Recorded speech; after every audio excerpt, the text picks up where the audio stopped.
जिला का नाम बदनाम हो गया। गलती तो एक आदमी ने किया, अब परेशान सब है। अब भक्ति में भी वही है, भक्ति अगर एक आदमी करे, खास करके घर की जो माई दाई हैं उनको तो विशेष करके बाहर जाना नहीं होता। पुरुष वर्ग के लोग तो कई बार काम के सिलसिले में दूर रहते हैं, तो प्रोफेशन को देख करके समझदारी के साथ लिया जाता है।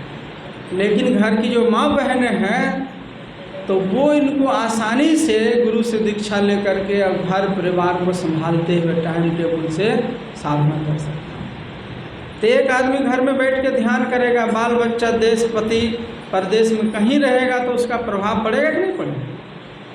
महिलाओं में इतनी शक्ति है कि अगर वो जब ध्यान करते भोजन बनावे और उसको कोई साकट से साकट व्यक्ति खा ले तो उसका भी मन बदल जाता है, उनका मन पे असर हो जाता है।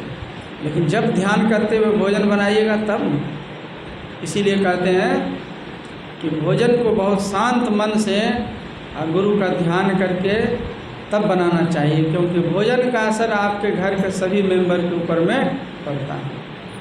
अगर माताएं चिड़चिड़ा स्वभाव होकर के भोजन को बनाएगी, क्रोधित होकर के, दुखी होकर के, खिन्न मन से बनाएगी, तो उसका जो भोजन घर का आदमी करेगा तो उसका भी मन खिन्न और चिड़चिड़ा हो जाएगा कि नहीं हो जाएगा, उसका भी हो जाएगा। इसीलिए तो हम कहते हैं कि घर का खाना है महत्व है। होटल के खाने को स्वादिष्ट मानते हैं लेकिन फिर भी उसको थर्ड क्लास की गिनती में रखते हैं। क्यों? वो धन कमाने के लिए बना रहा है, सब्जी भी काट रहा है तो पैसे के लिए काट रहा है, उसको कोई ममता थोड़े है। और घर के लोगों को जब बनाता है वही भोजन तो उसमें आत्मीयता जुड़ी है। तो इसीलिए कहते हैं कि जब ध्यान करते हुए और गुरु पर विश्वास रखते हुए ध्यान कीजिए। मिटा दो अपनी हस्ती को अगर कुछ मर्तबा चाहे, कि दाना खाक में मिलकर गुले गुलजार रहता है। अगर जीवन में कुछ पाना चाहते हैं तो अपने अहंकार को मिटा करके गुरु के चरणों में समर्पित हो जाए। एक मंत्र का जप कीजिए और उसके रूप का ध्यान कीजिए, उसके संबंधित रूप का ध्यान कीजिए। तो जब जो है ब्रेक का काम करता है, जैसे कोई साइकिल से चला जा रहा है और उसको रुकना है तो क्या करेगा? सबसे पहले ब्रेक मारेगा। आप विचारों की दुनिया में भ्रमण करते रहते हैं, आपको रुकना है, मन को कंट्रोल करना है, अस्थिर करना है, तो सबसे पहले जप का सहारा लीजिए, ब्रेक लगे। अब अंतर्मुख होना है तो मुड़ने के लिए किसी मुड़े हुए व्यक्ति का ध्यान कीजिए। जो अंतर्मुख व्यक्ति है ना, अर्थात गुरु का ध्यान कीजिए। और संसारिक लोगों का ध्यान कीजिएगा, जो जुड़ा हुआ है संसार में, उसका ध्यान करने लगेगा तो जो भी कोर कसर और जुड़ जाएगा। बुढ़े हुए आदमी का ध्यान कीजिए और एक टक से अंधेरे में बैठ करके अंधेरे को देखिए, ऊपर नीचे दाएं बाएं छोड़ के देखिए। जैसे सुई में धागा डालते हैं ना, ऐसे एकाग्रचित्त होकर के देखिए। दृष्टि योग की क्रिया है, जहाँ से बिंदु का दर्शन होता है। इसी को भगवान श्री कृष्ण ने कहा कि 10 दिशाओं को छोड़कर के अंदर में देखना है। तो 10 दिशाएं होती हैं, पूरब पश्चिम उत्तर दक्षिण, चारों का कोना हुआ, अरे वो ऊपर आकाश पाताल। ये 10 दिशाओं को छोड़कर 11वां दिशा कहाँ से आए? लेकिन याद रहे, आप जो अंदर में आँख बंद करके साधना करते हैं वहाँ इन 10 दिशाओं से कोई लेना देना नहीं। आप तो अंतर्मुख न हो गए हैं। यह सब बात गुरु से विधिवत सीखने की चीज़ होती है। गुरु से जुक्ति नहीं लीजिएगा तो भवसागर से डूबने से कोई नहीं बचा सकता है। एक विद्वान आदमी विदेश से पढ़ लिख करके आ रहा था, गांव की ओर, अपने गांव की ओर आ रहा था। तो रास्ते में नदी पड़ती थी, बैठ गया, मल्लाह खेल रहा था। तो बातचीत में कहा कि भाई सो तुम कुछ पढ़े लिखे हो तो जानते हो भूत विद्या, नक्षत्र विद्या, ये सब? कहा नहीं, मैं तो गांव का गंवार आदमी। कहा तो समझो कि तुम्हारा 4 आना जीवन बेकार चला गया। ऐसे वो बोल रहा है। फिर कहता है कि कुछ और पढ़ने लिखने जानते हो? किताब कॉपी कोई चीज़ का वो भी नहीं जानता, क्योंकि गांव में कोई पढ़ा लिखा था नहीं। चिट्ठी भी आ जाती थी तो दूसरे गांव पढ़ाने जाते थे। तब कहा कि समझो तुम्हारा 8 आना जीवन बेकार चला। ऐसे बातचीत करते टाइम पास करते नदी में जा रहा है। 2 ही आदमी है, वो अमीर पढ़ा लिखा जो विदेश से आया है और नाविक। तब आखिरी सवाल पूछा, कम से कम कहा कि दस्तखत कर लेते जरूर जानते होंगे तुम। कहा वो भी नहीं जानता। क्यों बार बार माथा खराब करते? जब कोई पढ़ा लिखा आदमी का संगत ही नहीं हुआ तो दस्तखत कहाँ से सीखें? कहा तो समझो तब तुम्हारा 12 आना जीवन बेकारे चला गया। कि आजकल के पढ़े लिखे युग में अगर दस्तखत भी करने नहीं जानते हो तो गया तुम्हारा 12 आना। अभी यूँ बातचीत हो ही रही थी कि दैव संजोग से वो नाव जो था ना, एक भयंकर पत्थर से टकरा गया। एक पटरी उसकी उखड़ गई। अब पानी उसमें तीव्र गति से प्रवेश करने लग गया। जब प्रवेश करने लग गया तो नाविक को लगा कि अब बीच मझधार में अब तो इसको कोई नहीं बचा सकता, मैं भी नहीं इसको पार कर सकता। वो झट से वो कूद गया। तो तैरने जानता था, कूद गया। यही बाबू साहब पढ़ा लिखा आदमी बैठा है चुपचाप, ताक रहा है टुक टुक। कहा कि भाई तुम पानी में उतर गया, मैं क्या करूं? कहा तो आप तैरने के लिए जानते हैं? कहा मैं तैरने तो नहीं जानता। कहा दी कौन कौन भूत विद्या, नक्षत्र विद्या, ज्योतिष विद्या, अंग्रेजी, हिंदी, मैथमेटिक्स सब सीख लिया, तैरने नहीं जानते हैं? कहा नहीं, तैरने के लिए नहीं सीखने का मौका मिला। कहा तो अभी तुम्हारा तो 12 आना जीवन गया है, अब आपका 16 आना जीवन जाएगा। अब बहुत सुंदर पद बना के उन्होंने कहा कि 12 आना जीवन बाबू गया है मेरा, विविध कर्म बिनु जाना। नहीं जाना संस्कृत, नहीं जाना अंग्रेजी, सब विद्या नहीं जाना, तो 12 आना गया, 4 आना वचन है। अब पूरा जीवन जाएगा बाबू, अब बिना तैरने जाना। अब आपका पूरा एक विद्या अगर नहीं सीखे तो उसके चलते आपका पूरा जीवन अब जाने वाला है। तो कहने का मतलब क्या? वही है संसार से भवसागर से तरने की विद्या, उसी को भजन भेद बोला जाता है। और कोई कोई उसको नामदान भी कहता है। और कोई उधर नेपाल तरफ जाइए तो माला लेना बोलता है। तो माला लिए है कि नहीं लिए है? तो दीक्षा देने के समय जो माला पहनाया जाता है ना, माला पहन कर निकलता है तो देहात के लोगों में दिमाग आ जाता है कि जो माला पहन के निकलेगा ना तो उसका समझो कि दीक्षा हो गया उसका। तो माला लेना बोलिए, ध्यान की विधि सीखना बोलिए, दीक्षा भजन भेद बोलिए। पंजाब में उसको नामदान बोला जाता है। नाम जपने की कला गुरु ने आपको दान स्वरूप में दिया, इसलिए उसको नामदान कहा जाता है। तो उसको जरूर सीखिए। घर परिवार बाल बच्चों के बीच रहिए, न भेष बदलिए न देश बदलिए, जिस परिवेश में उसी में रहिए। जैसे संसार के कामों को टाइम टेबल निकाल के करते हैं, उसी तरह मन की शांति, गुरु की प्रसन्नता और बाल बच्चों की भलाई के ख्याल से भी अभिभावक को रोज बैठ कर साधना करना चाहिए। अगर माँ बाप, घर के माँ बाप, बड़े बुजुर्ग अगर बैठ कर के साधना करें तो बाल बच्चों पर उसका अच्छा प्रभाव पड़ता है। इसको रोज करना चाहिए। सुबह भोर में उठ के कीजिए, स्नान करने के बाद बैठिए, और शाम के समय में जब संध्या बत्ती देते हैं ना, उस समय में बैठिए। चलते फिरते जप करने की आदत रखिए। कोई काम कर रहे हैं, भोजन बना रहे हैं, जप कीजिए। कोई काम कर रहे हैं, जप की आदत रखिए। इससे क्या होगा कि वृत्ति आपकी परमात्मा में जुड़ी रहेगी। जब शाम को हाथ पर धो के बैठिएगा तो जल्दी गुरु महाराज का ध्यान आपका हो जाएगा। क्योंकि दिन भर तो उसी को याद करते रहे और समय मिला नहीं, और जैसे बैठ जाइएगा तो गुरु तुरंत प्रकट हो जाएगा। एकदम बेखबर भूले रहिएगा और अचानक उनको लाना चाहिएगा तो फिर वही कामें सब आ जाएगा। जो दिन भर जो काम किए ना, वही सब शाम को जैसे बैठिएगा वही आ जाएगा। इसको सफलता प्राप्त करने के लिए सदाचार का पालन करना जरूरी है। गुरु में विश्वास रखिए, साधु संतों में विश्वास रखिए, सत्संग के प्रति बहुत ज़्यादा प्रेम रखिए। जहाँ भी कहीं कोई बाबा का सत्संग हो रहा है, एकदम सब काम छोड़ के चल जाए। जो अपने जीवन की डोर को सत्संग रूपी पल्लू से बांध करके रखे, तो समझिए कि उसका उद्धार होना निश्चित है। जो सत्संग को छोड़ देगा तो कहीं का नहीं रहेगा। जो भी सीखा समझा है सब भूल जाएगा, बैठ जाएगा, जंग लग जाए। जैसे जंग कैसे लग जाता है, लोहा कहीं पानी में फेंक दीजिएगा तो उसको खा जाए। और हैरानी की बात है, उसी का मोर्चा उसी को खा जाता है। जंग कहीं बाहर से ला के कोई नहीं देता है।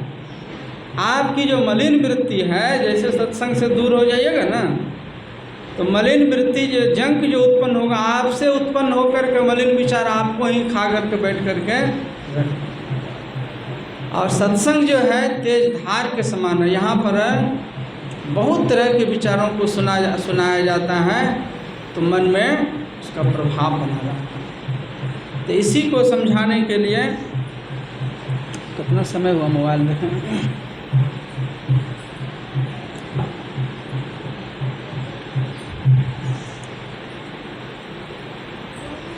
जगह जगह पर सत्संग होता है। संत तुलसीदास जी महाराज के वचन में आया है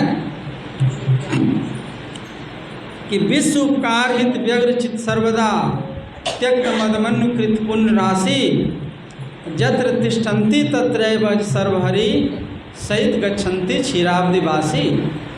विश्व उपकार के लिए जिसका चित्त हमेशा बेचैन रहता है, ऐसे महापुरुष जहाँ पर केवल विराजते हैं और वहाँ 33 करोड़ देवी देवता समेत भगवान विष्णु का वहाँ पर पदार्पण हो जाता है, उसकी शक्ति काम करने लगती है। इसीलिए इस सत्संग के महिमा जो सुन रहे थे ना शुरू में, कि जीवन मुक्त ब्रह्म परिचरित सुनहि धरि ध्यान। जो मुक्त हो गया है वो भी सूक्ष्म रूप से को धारण करके सत्संग सुनने के लिए आता है। उससे तो कम से कम हम महान नहीं हो गए हैं। उनकी भी शक्ति यहाँ पर काम कर रही है, मत समझिएगा। एक जगह सत्संग हो रहा था तो गुरु महाराज ने कहा कि आगे में कुछ जगह छोड़ के तब बैठिएगा, तो खास आदमी आने वाले। गुरु का आदेश हुआ। गुरु हमेशा कहते थे कि कहीं सत्संग हो रहा हो, अगर 10 आदमी के आने की संभावना है तो 20 आदमी का बिछावन लगा कर। हो सकता है कोई राहिए मुसाफिर को कोई अच्छा विचार लग जाए, आके बैठना चाहेगा तो बीच में उठ के नहीं बिछाना पड़ेगा। जगह कुछ अतिरिक्त रहना चाहिए, आके वो भी बैठ। और फिर देवी देवता लोग भी तो सूक्ष्म रूप से आते हैं, तो आगे में खाली जगह रखवा दी गई, आरती हो गई, प्रवचन हो गया, सब कुछ। तो कहा गुरुदेव आपने कहा था कि कोई वीआईपी आदमी गेस्ट आने वाला है, देखा नहीं हम लोगों ने। कहा दृष्टि रहेगी तब ना। गेस्ट आया और पूरा स्तुति विनती भी सुना, पाठ भी सुना, प्रवचन भी सुना, आरती करके चला भी गई। देखने में भेद है, उतनी दृष्टि रहेगी तब ना। तो इस सत्संग की बहुत बड़ी महिमा है। सत्संग हमें इधर एगो पुत्र इधर यहाँ बैठ।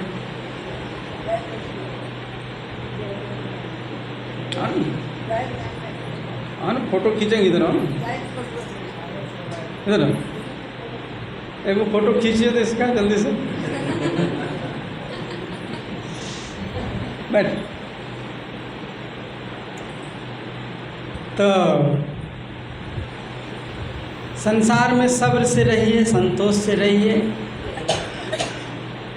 भगवान पर विश्वास रखिए। जितना दिया है उतने में संतुष्टि के साथ, संतुष्टि नहीं है जीवन में तो कुछ नहीं है। गिलास में आधा गिलास पानी है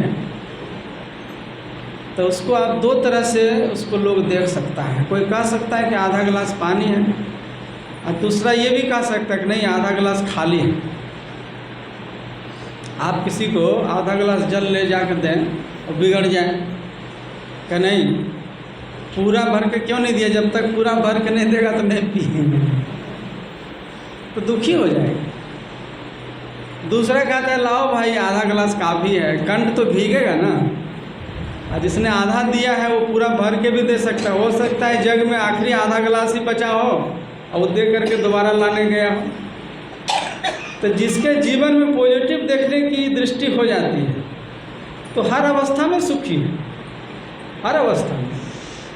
और जिसके जीवन में नेगेटिव विचार आ जाता है तो किधरों कुछ हो जाने के बाद वह शांत और दुखी हो सकता है। यह संत मत सिखाता है कि समाज में आपस में मिल करके रहिए, एकता में बल होता है। हम सामाजिक प्राणी हैं तो किसी का ज़रूरतमंद का हेल्प करने की भावना रखिए। आप किसी का हेल्प कीजिएगा, मदद कीजिएगा। दुख की घड़ी में कोई न आपका कोई न कोई उपकार करने के लिए, मदद करने के लिए ज़रूर पहुँचे। अभी आपका अंग समांग अच्छा है, आप घर के मालिक हैं, आप 2 पैसा दान कर सकते हैं, आप घर में चाहे सत्संग करवा सकते हैं, कुछ भी कर सकते हैं। एक समय आ जाएगा आप बिक जाइएगा बेटा के हाथ में, बेटा बिक जाएगा बहू के हाथ में। शरीर काम करेगा नहीं, चाह करके भी कोई पूजा पाठ कर्म धर्म नहीं कर सकते, चाह करके भी नहीं कर सकिएगा। वो समय किसी के लिए कभी भी आ सकता है, समय तो किसी का इंतज़ार करता नहीं है। इसीलिए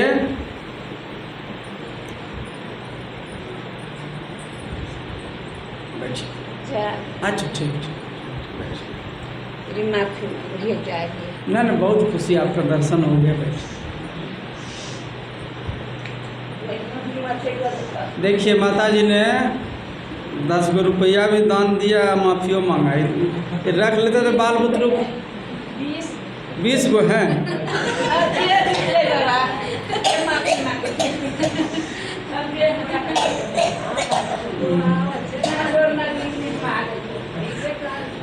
बाल बुतरू के लिए टॉफी बिस्कुट काम आ जाता ना, बूढ़ी माता पोता पोती के लिए।